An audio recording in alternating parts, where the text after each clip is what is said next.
Part 1, Section 3, Peace and Spiritual Combat. We must at the same time affirm another truth, which is no less important than that enunciated above. It is that the Christian life is a combat, a war without mercy.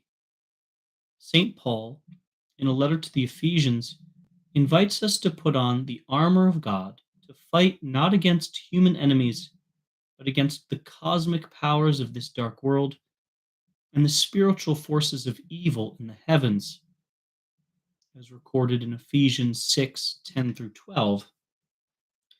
And he details all the pieces of armor that we must put on. Every Christian must be thoroughly convinced that his spiritual life can in no way be viewed as the quiet unfolding of an inconsequential life without any problems. Rather, it must be viewed as the scene of a constant and sometimes painful battle which will not end until death, a struggle against evil, temptation, and the sin that is in him. This combat is inevitable, but is to be understood as an extremely positive reality, because, as St. Catherine of Siena says, without war there is no peace. Without combat there is no victory. And this combat is, correctly viewed, the place of our purification, of our spiritual growth, where we learn to know ourselves in our weakness and to know God in his infinite mercy.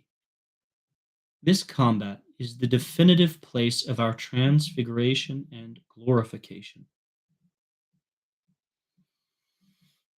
But if the spiritual combat of a Christian is sometimes rough, it is by no means the hopeless struggle of somebody who battles in blindness and solitude, without any certitude as to the result of this confrontation.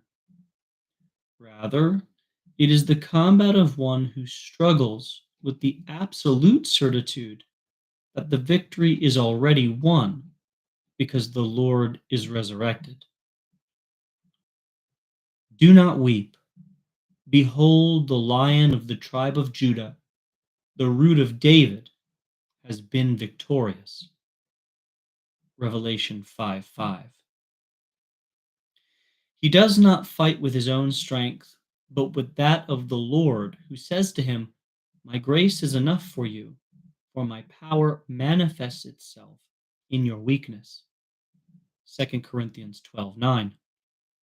And his principal weapon is not a natural firmness of character or human ability, but faith, this total adhesion to Christ, which permits him, even in the worst moments, to abandon himself with a blind confidence in the one who cannot abandon him. I am able to do everything with the help of the one who gives me strength. Philippians 4:13. Yahweh is my light and my salvation. Whom should I fear? Psalm 27:1.